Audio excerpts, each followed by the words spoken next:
as incríveis raias-diabo e como uma bióloga obstinada as quer salvar um grupo de raias-diabo, Mobula tarapacana, nada em águas atlânticas de um monte submarino, nos Açores. Uma bióloga obstinada quer salvar as raias-diabo e imaginou um inovador dispositivo testado na Indonésia. Um repórter português acompanhou os seus esforços. Envolvido por um azul intenso, o meu sorriso abre-se enquanto sou abraçado por um bailado de seres alados. Nadando elegantemente em espiral, dezenas de criaturas majestosas aproximam-se curiosas. Ao sabor de uma suave corrente que atravessa estas águas cristalinas, fazem o meu coração palpitar durante uma intensa troca de olhares. Seduzido pelo momento, sinto um desejo incontrolável de tocar num destes gigantes com quase o dobro do meu tamanho. Apesar de saber que é errado estabelecer contato físico com animais selvagens, não resisto. Com toda a cautela do mundo para não quebrar o equilíbrio deste cenário mágico, estendo a mão. Splash! O meu sonho de lembranças do Atlântico Norte,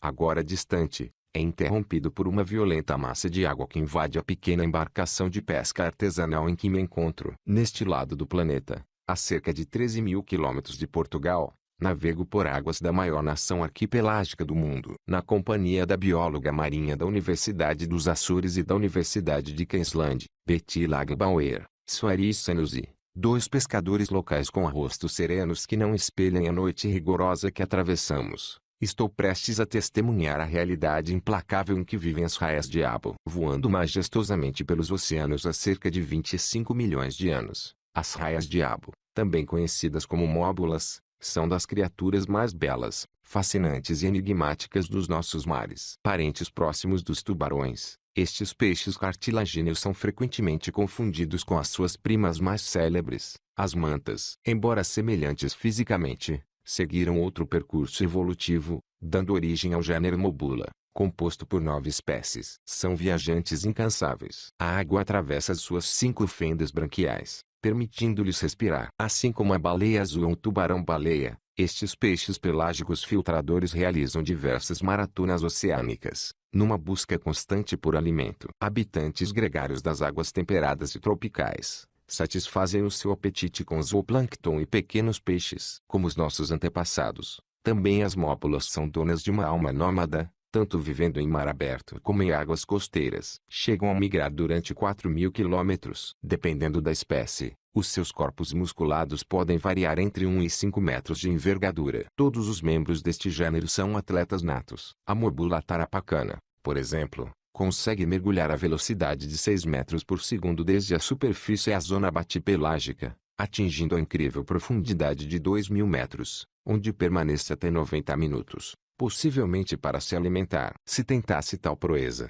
a maioria dos peixes não resistiria à pressão esmagadora e às temperaturas gélidas. A Mobula munkiana, por outro lado, prefere bater recordes de salto em altura, ultrapassando frequentemente a fasquia de 2 metros. Vários especialistas acreditam que este comportamento desempenha um papel importante na corte, limpeza de parasitas e comunicação. Verdadeiros ex-libris da evolução, as móbulas são os Leonardos da Vinci do mundo das raias. Possuem cérebros pesados e com grande percentagem telencefálica no interior dos enormes crânios. A complexa encruzilhada neuronal que impressiona vários investigadores é um universo de interrogações. Entre inúmeras funções ainda por descobrir, permite que estes animais tenham um comportamento social e migratório, capacidade sensorial aumentada e ainda uma capacidade de aprendizagem de ordem superior. Nas lendas do século XVII, época dos primeiros avistamentos, as raias-diabo eram descritas como seres monstruosos devoradores de homens. No entanto, os pescadores e marinheiros que confundiam as suas barbatanas cefálicas com chifres do diabo estavam equivocados. Foi apenas uma questão de tempo até a história inverter o rumo. Atualmente, são estes seres inofensivos que precisam de temer o ser humano. A prova disso é a presença de várias espécies de raias-diabo na lista vermelha de espécies ameaçadas da União Mundial para a Conservação da Natureza. O barulho do motor não era suficiente para abafar o misto de nervosismo e euforia que ecoava nas águas escurecidas por uma noite de céu sem estrelas. Apesar dos avisos que nos tentaram proteger de um território subaquático mitológico, a importância da missão prevaleceu. No Estreito de Bali, pescadores lançam uma rede de malhar com 420 metros de comprimento e 9 de altura. Esta barreira invisível na coluna de água é um pesadelo para grandes peixes pelágicos como as móbulas e os tubarões. No Estreito de Bali, a dezenas de milhas da nossa base, Em Munkar, a vila javanesa com o segundo maior porto de pesca da Indonésia, respiro fundo e, de câmara na mão, salto borda fora. Na escuridão, enquanto a imaginação batalha com a razão, mergulho e procuro com o feixe de luz da lanterna, enfraquecido pela turbidez da água, o inferno das raias diabo. No convés, Betty Lagbauer prepara os marcadores de satélite que serão fixados no dorso das vítimas da rede de malhar com 420 metros de comprimento por 9 de largura que os pescadores se encontram a recolher. Através deste método, a bióloga pretende calcular a taxa de sobrevivência e os padrões de distribuição das móbulas que são devolvidas ao mar, depois de capturadas acidentalmente por esta arte que se destina à apanha do atum, espadarte, marlim azul, dourado do mar e tubarão-raposa. Atenção! Vem aí uma móbula Turstone, avisa a especialista. No momento em que se preparava para marcar a fêmea prenhe, é impedida repentinamente. Não vale a pena, está praticamente morta. Esta vem conosco, explica Sanusi. O regresso à terra firme foi silencioso. Em 2015, numa viagem ao Peru, um dos países onde diariamente são capturadas várias toneladas de raias-diabo, Betty Lagbauer ficou chocada ao descobrir que não existiam estratégias de gestão para este recurso marinho. Decidiu criar o T-Mobula Project para salvar estes animais. Começou por tentar reduzir o impacto da pesca artesanal na Indonésia, a nação que captura mais raias e tubarões em todo o mundo, há 3 décadas consecutivas. Estima-se que, anualmente, a nível mundial, entre 7 e 38 milhões de toneladas de pescado sejam capturados acidentalmente e devolvidos ao mar, mortos ou a morrer. É uma consequência brutal de pescas seletivas e não sustentáveis. Nos recifes de Nusa Penida, uma manta Alfred nada tranquilamente em direção a uma estação de limpeza. Ao contrário das móbulas, as mantas são espécies protegidas nos 6 milhões de quilômetros quadrados da zona econômica exclusiva da Indonésia. A pressão que as atividades pesqueiras exercem constitui uma luta desigual entre o homem e a natureza. Para seres marinhos que geram apenas uma cria a cada 2 ou 3 anos, ao longo de uma vida reprodutiva de apenas 10, não somos um adversário, mas sim uma sentença. Ao contrário das mantas, espécies carismáticas e protegidas nos 6 milhões de quilômetros quadrados da zona econômica exclusiva do país, as móbulas não têm estatuto de proteção. A inclusão em 2016 no anexo 2 da Convenção sobre o Comércio Internacional de Espécies da Fauna e da Flora Selvagem Ameaçadas de Extinção, que passou a proibir a sua comercialização internacional, parecia ser uma vitória fácil à procura desenfreada de gueuras pelo mercado chinês. Mas pouco mudou na prática. Quando um fruto como este é proibido, torna-se mais apetecido por aqueles que descobrem novas oportunidades no mercado negro. Em 2017, uma operação do Ministério das Pescas e Assuntos Marinhos apreendeu 2 toneladas de gueuras na vila de Sedayu, que se encontravam no interior da maior fábrica ilegal identificada até hoje, secas e prontas para exportação. O combate a este problema promete ser um longo caminho. A única solução tem de beneficiar todas as partes interessadas, admite Betty Lagbauer. Com o objetivo de munir os decisores políticos de ferramentas para a implementação de medidas de gestão sustentáveis, o T-Mobula Project associou-se ao Instituto Indonésio de Ciências e a comunidades pescatórias locais. A cooperação estendeu-se ainda a organizações não governamentais, como o Manta Trust. No porto pescatório de Munkar, o segundo maior da Indonésia, centenas de embarcações de pesca artesanal preenchem a paisagem dos fins de tarde. A primeira reza do dia projetada pelos megafones das mesquitas de Munkar, às 4 horas da madrugada, é o nosso despertador. Após mais uma viagem de motorizada entre campos de palmeiras, estamos no porto de pesca para retomar os trabalhos da equipa de Betty Lagbauer. A lista de tarefas para cumprir em contrarrelógio parece infindável, mas as operações só começam depois de nos sentarmos calmamente com os homens do mar para saborear uma chávena de café e fumar cigarros estranhamente adocicados. É um sinal de respeito cultural importante para o fortalecimento dos nossos laços. As comunidades locais são uma peça fundamental para o sucesso deste projeto piloto, que visa reunir informações sobre a biologia, a distribuição geográfica e a abundância destas espécies em locais de captura. Além disso, os aspectos socioeconômicos são cruciais, uma vez que estas comunidades dependem da pesca artesanal, a sua única fonte de rendimento. Hoje em dia, temos de navegar até muito mais longe para encontrar esses peixes,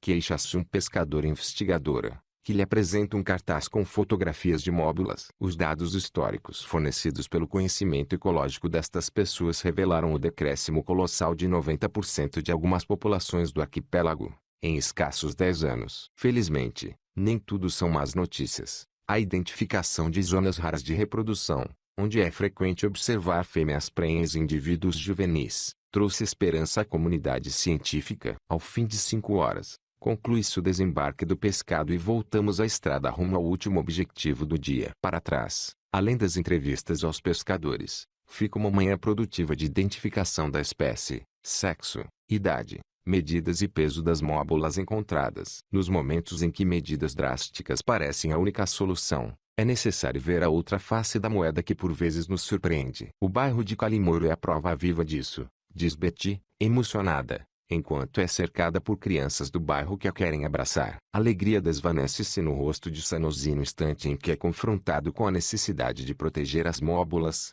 durante uma ação de sensibilização ambiental em sua casa. Os peixes que procuro são outros, com maior valor comercial. No entanto, se aparecer uma móbula, não a posso descartar. É um rendimento adicional para alimentar os meus 4 filhos, desabafa o pescador, olhando para sua família, subjugado pelo peso da responsabilidade. Vendidas no mercado, rendem em média 40 euros a Sanusi. Na praia do bairro de Calimouro, a poluição prospera bem visível no areal onde crianças brincam alheias à visão apocalíptica que as rodeia. Após sobrevoar 7 ilhas paradisíacas cercadas por um intenso azul pacífico e navegar entre outras tantas, chego a Lamaquere pronto para conhecer as cores de uma revolução. Apesar de as medidas de sensibilização inspirarem gradualmente mudanças no comportamento das partes interessadas, este será um processo demasiado lento para responder atempadamente à urgência do problema. Afortunadamente, os investigadores têm um projeto pioneiro na manga, que promete funcionar como um catalisador de conservação. O segredo está na visão das móbulas e em luzes LED. Estas foram baseadas nos protótipos utilizados com sucesso em tartarugas marinhas,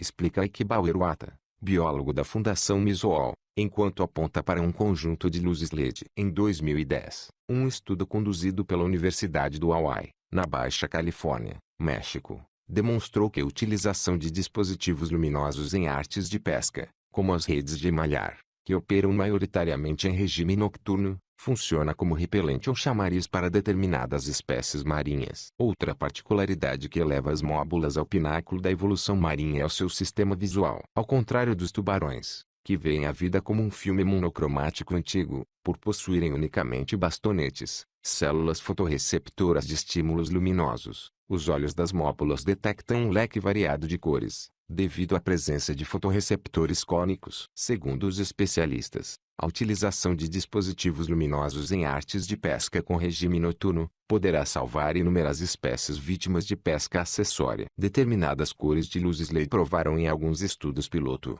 serem eficazes na salvaguarda de animais como as móbulas e tubarões. Graças a uma bolsa de investigação financiada pelo SeaWorld Australia, Betty Lagbauer está a poucos passos de encontrar os comprimentos de onda das cores que a retina das móbulas detecta e que não coincidem com o espectro visível dos peixes-alvo com valor comercial. Estou confiante de que a aplicação desta técnica em móbulas será um sucesso. Os nossos resultados preliminares com mantas, que têm um sistema visual idêntico, são animadores, conta Iqbal. Num estudo piloto levado a cabo ao longo de 6 meses na região de Lamaquera, em que foram utilizadas luzes LED vermelhas, a taxa de sobrevivência das mantas foi de 100% e as capturas de atum aumentaram. Embora sejam necessários mais estudos, o possível equilíbrio entre o homem e a natureza desperta agora na linha do horizonte. De volta ao arquipélago atlântico do meu sonho, as manhãs na ilha do Faial, nos Açores, destinadas a longas viagens com a empresa marítimo-turística Norberto de Ver, começam cedo e agitadas. A lotação do catamarã está esgotada com 12 pessoas oriundas dos 4 cantos do globo determinadas a navegar em oceano aberto para chegar a um local único no mundo.